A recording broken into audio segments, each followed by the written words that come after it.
And once again, we're live with another Legion Live on a Tuesday. I guess it's morning or afternoon or evening, depending on where you are in this great round world. But welcome. We're glad you're here.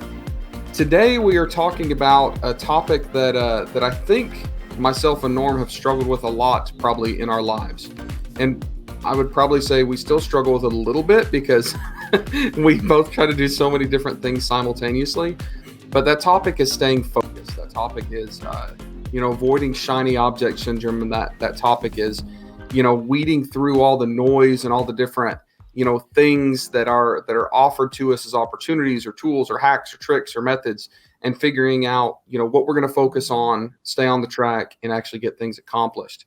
So, Norm, as other people are coming into this live, I don't know, you got a good joke? Yeah. Knock, knock. Nah. Who's there? You're never unprepared. You're completely unprepared. Completely. And I was going to get you to say knock, knock and throw you off, but I. Oh, okay. I get you.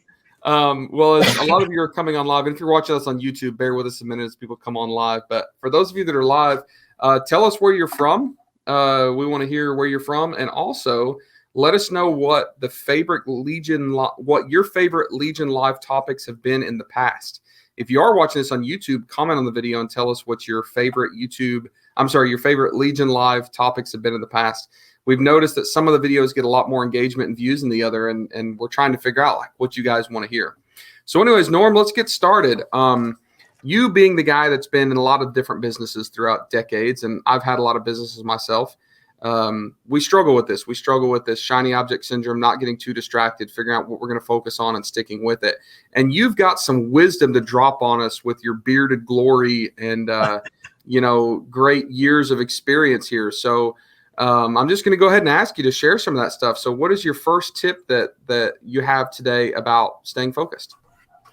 Well, the very first thing, whenever you're doing anything, when you're getting into a business, I think the journey begins with understanding the business. You have to be an expert in the business, understand the platform. Let's take Amazon, for example. You've got to understand it. So first thing is get a course, take a course, find not 1,000 masterminds, but find one or two masterminds that ooze your personality, that you like and that you can engage with. And then a good mentoring program. So you can ask questions and learn. So expand your education. I think those are where you begin. And then at the end of the day, like I know with our team, they're obligated to train an hour a day. And at the end of the week, we give five strength weaknesses, what could be improved, and what you learned from your training. And this helps you just continually expand. So once you become an expert in your game, then you can start to piece out work. You just have to know a little bit about it. So you mentioned, one of the best ways to stay focused is to get an education. You said ways of doing that are mentorships, coaches, courses. Do you think that the risk is if we don't have someone or something to help guide us along, that we're just going to try to consume too much in a disarrayed fashion and not be able to stay on one track? Is that? I think that's one point, Tim, but it's accountability too. So especially when you're in the mentoring side or even a mastermind, you will find that there's some form of accountability. So you can go in and you can have all the intentions in the world to go through this 1,000 video course and you get 10% into it. In fact, I heard a very well-known Amazon course. 75% of the people never logged in. So that's crazy. But if you're going to commit actionable items, you have to, go and understand it. Even the course modules that you might not like. So you might not like PPC, but just understand it. Just get the least amount of knowledge. And even with accounting, that's another thing. We talk about knowing your numbers. Now, that's just overused, that phrase, all the time. But we really do need to understand your numbers, which is going to lead me to the next point. And that is... Wait, time out. Let's refresh. Okay. So tip one is to get educated to become focused. Right. All right. So tip number 2 now. Okay. You have to focus on the end game. So where do you want to go with this business? Is this a legacy or is this something you want to exit? The first thing you need to do is the business plan. So getting that together, understanding your numbers, and a good business plan, like what's it called? Live plan. It sets everything out for you. You don't have to be an expert. It'll tell you how to do it. It'll lay out your marketing or your sales. It'll show you your profit and loss. You'll see what you need to succeed, especially your cash flow. Can you do it? Are you going to have proper capital? So understanding that is probably 90% of getting a successful campaign going, just making sure that you can do it and that you've got all your numbers lined up. So focus on that. In-game. And in-game right now is important. We talk a lot about the acquisition space, the aggregator space, especially in Amazon businesses. And we know that things are getting a little wild, right? But the truth is people are actually getting higher multiples for their businesses as long as their businesses are positioned correctly, specifically with, the ability for the key person to exit it and with branding and things like that. You remember a year and a half ago, the first big aggregator in the space was paying 1.5 or 2x multiples for their businesses. And now we're seeing transactions that are 6, 7, 8 times multiples of EBITDA, which is massive. So knowing your end game is very, very important to make sure you get those high multiples if you ever do sell your business. Yeah, somebody told me last year that they were planning on getting 7 times. And I said, like, you're dreaming. That'll never happen. And now I'm eating my words because it is happening. It's actually happening. Things change, right? Things change. Yep. All right. Tip number 3 for staying focused. Work on your strengths. If you're getting frustrated or if you're doing something that you're not good at some point, you have to source that out. At the beginning, you probably want to do it all yourself, but make sure that if you don't like accounting or if you don't like PPC or if you don't like copywriting, send it out to or outsource it to a VA or copywriter. And don't expect a single VA to take everything on. I think that's a real problem out there. A lot of people will go out and say, "Oh, I hired a VA," but the VA only knows so much. Do they specialize in something, or maybe you hire people on a part-time basis that specialize? I know in our business, we have quite a few different contractors that we work with, but everyone has a different specialty. Now, at first, you might want to just take people off piece out communication, the easy tasks, or somebody to review your listing or monitor your keywords. Go to Helium 10 and monitor the keywords. Those are simple things. And those are also the $10 tasks, I call them. You want to work on tasks that are going to drive business to your company. So the $1,000 tasks or even a $10,000 task, networking, building, strategy. But at the beginning, you have to do it all yourself, but then start to focus on your strengths. All right. That's a good one. And those of you that are listening live, post in the comment section what you think are important tips or important things you've learned about staying focused. All right, Norm, you got another one? Yeah, and by the way, Tim, what are some obstacles people are having?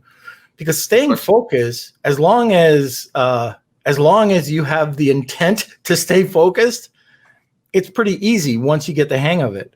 Yep. But the next one is probably the biggest. When you start to go into these masterminds, or if you get into mentoring, or if you're listening to podcasts, you're going to hear about a lot of different systems. So 5 ways to launch a product, or launch and rank strategies.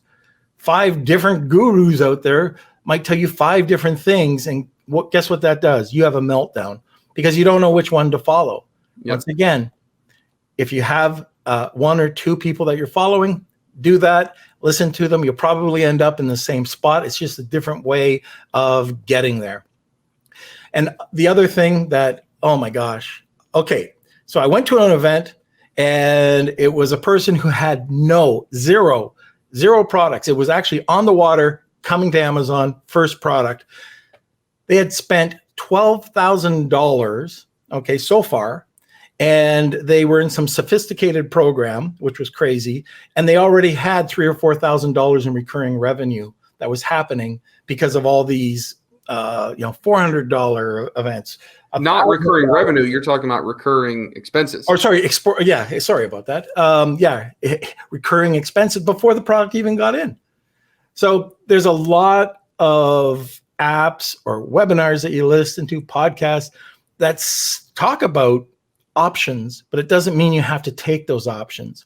And those surround us daily. So how would you summarize that 4th tip then? Well, one of the things I would do is, if you do hear about 4 or 5 different ways to optimize your listing, there's all sorts of people talking about how to optimize your listing. Pick one. If it's a reputable source, pick one and see how it works. The next is, if you're looking at launch and rank, what strategy works? Do you want to just do PPC? Are you into rebates? Are you into press releasing content? Do you think that Amazon posts might get you some extra engagement, or Amazon Live? There's so many things that you can do, even including influencer marketing. Well, if you're launching for the first time and you've got 4 or 5 different things you need to do, pick one. And then later, maybe move to Amazon Post. I love Amazon Post. I talk about it all the time. But somebody just getting into this, that adds a lot of noise if you don't understand Amazon already. Yeah, completely agree. I like that. Couldn't agree less. Or couldn't agree more. Well, thanks. I was going to say, geez, I thought I that backwards. That was like your recurring revenue versus recurring expenses. Yeah. All right. So that's all good stuff. And this is all stuff that you and I have talked about, kind of behind the scenes, just personally in our joint businesses. But something that I know that everybody still struggles with. Do you have a 5th tip? Yep. The 5th tip is pretty simple. At the end of the day, whether it's 8, 9, 6, whenever you are going to shut off your computer for the day, plan the next day.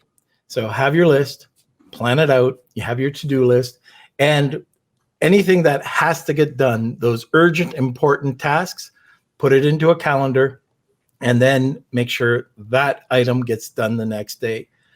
Yep. Okay, let me ask a question. Are you doing that to make sure that you don't forget something important the next day, or to allow yourself to relax that night knowing that both. Or is it both? Because for me, sometimes it seems counterintuitive, but I have to put a to-do list to relax. Like, if I have all this stuff in my head, if I'm laying in bed and can't sleep, I'll literally go into my phone and text myself this big list of everything I have to do. And then it's like my brain instantly releases that. Like, okay, it's written down. You don't have to, and then my brain can relax. Doesn't mean I'm going to do those things the next day, because I'll probably get distracted with, a funny YouTube video, or, giving my goldfish a bath. But squirrel. Yeah. You didn't like my reference to giving goldfish a bath? Come on, that's pretty funny. All right. Okay, I got it. All right, keep going. All right. So, and that's exactly right, Tim. So if you put the information down, it's just that stress reliever. You can go to bed. You don't have to worry about it. And the whole thought process can shut down. You wake up in the morning and you're starting fresh. And by starting fresh, I don't go in and I don't look at a lot of noise. All my all my communication is shut down. And then priority 1, if I can't get that out of the way, I'll do it the whole morning. I want my main task out of the way. Right after that's done, and while that's going on, by the way, I shut off 100% of my communication. So the email is on pause. All of the emails, Skype, Telegram, WhatsApp, WeChat, Facebook, Instagram. Sometimes you don't get a hold of me. Where are you? Where are you? Well, everything was shut off because I was working on a task. And that allows me to focus. And what I've heard is that with one interruption, so all of a sudden, ding, look over and there's a message there. It takes you minutes to get back into your mindset to continue with that task. So that is one way that I'm able to manage a lot of different things, a lot of different businesses, because I can focus. And then you have good people doing the task for you. So you can have that great copywriter or that great PPC expert but this is how you start. And that's doing your priorities, shutting off your emails. Then I'll come back. And I do, by the way, and I'm not expecting that you have to do this, but I do have somebody that scans my inbox for me just for my regular email, gets rid of my spam email. And then when I look at my inbox in the morning, I'm down to 10 that I got to look at rather than 150. So that takes a lot of time off my plate so I can continue on. But once I get to the point where I'm finished my A task, I'm right into the email seeing what I have to do. The next thing that comes up would be my next priority, my B tasks. And then within the afternoon, every day, I take care of a series of C tasks. And those are those pesky little tasks that take 2 seconds to do. But if you let them add up, it could be hundreds of tasks. So if you clear 10 of them out of the way right away, just quick yes, no, things that you can delegate to other people, that helps with your day. And I know this is another thing that you like. We both subscribe to this, is Brain FM. Brain FM is an awesome app that allows you not only to focus, but when I'm traveling, it also allows me to sleep. So I'll put on the sleep app and it really does work. But Brain FM has like 3 functions. It's focus, relax, and sleep. Right. And it's supposedly like cognitively engineered to increase the ability to do one of those 3 things. And I don't know, maybe it's a placebo, but even if it's a placebo, it still works. But on the focus, I can turn that music on and within like 10 minutes, I'm in the freaking zone. I don't know if it gets your brain pumping in a different way where you can focus, but I love it. Another thing that I didn't think I would like, smartwatch. So when smartwatches came out there, it's on, turned off. Look, it's being all stupid. But when smartwatches first came out, I thought, man, what a pain in the butt. Those things are going to be so distracting. You literally have this thing like buzzing on your arm all the time. So I bought my wife one, and like a year later, she was still swearing by it. And I said, well, how does this not distract you? She said, I only let certain notifications come in. So for me, like I have people that, if my kid's school needs to call me because one of my kids, bump their head, or if, Norm, if you call me, believe it or not, you're on my priority list. Oh my God. Like I want to be able to know that. So the problem is I keep my cell phone sitting in front of me with the screen on, and I'm not filtering out the good messages, the bad messages. So now what I do is I have my smartwatch that gives me notifications just on regular text message, WhatsApp, and phone calls. No email, no Facebook Messenger, no WeChat, none of that stuff. And I can walk in my office, turn my phone on silent, set it on the other side of the room, and I know that I'm not missing the important stuff because it buzzes me. But 95% of the messages and crap that comes in throughout the day, I can't ignore because it's going on my phone. I don't have my phone in front of me. So that's helped me a lot too, in addition to Brain FM. I have one last tip. I'm sure there's 1,000 other tips, but going back to the communication apps that are out there. So you've got 10 or 12 of these things happening and they're completely distracting. One of the things that you can do is use a funnel. Like there's an app that I use called Franz, F-A-N-Z, and I think it's Meet Franz. I'm not sure. It's a strange name for the internet site, but it's Franz, F-R-A-N-Z. Sounds Austrian. Sounds Austrian. It might be. Who knows? And they give you a free pair of lederhosen when you sign up. But anyways, you can funnel everything into Franz. So it's just one location. It tells you where it's coming from, and then you can respond back instead of having 10 different windows up. I like it. Cool. Well, we're right at the 20-minute mark, so we need to wrap it up. But thank you all that have been paying attention for listening. Make sure to join our free private label Legion Facebook group. If you want to get involved in a paid mentoring mastermind program that has all this education and all this accountability, make sure to check out thecenturionleague.com or just Google Tim Jordan, Norm Farrar, Centurion League, and you find the page with information about that. We just loaded a bunch of new FAQ videos explaining what that program is. Those are live today. And we also have upcoming a special Legion Live this Thursday to announce some pretty cool stuff. So we're actually having 2 Legion Lives this week. You guys will be interested to see what that is, so make sure to check that out. Norm, any last words before we sign off here? Make sure that you take action. Intentions are worth nothing. So to get things done, you have to get them done. Hey, can I read a quote really quick? Sure. I was doing one of the my AMPM podcast episodes today, and in it I quoted Dr. Martin Luther King, and I posted it on my Facebook today because it was so good. I had to read it. It says, "This is about taking action, Norm." This is Dr. Martin Luther King said this: "If you can't fly, then run. If you can't run, then walk. If you can't walk, then crawl. But whatever you do, you have to keep moving forward." I thought that's profound. Look, we even made a cool little quote card on that. But yeah, so that's a good way to end it. All right. Cool. All right. See you guys this Thursday, and then see you again next Tuesday for another Legion.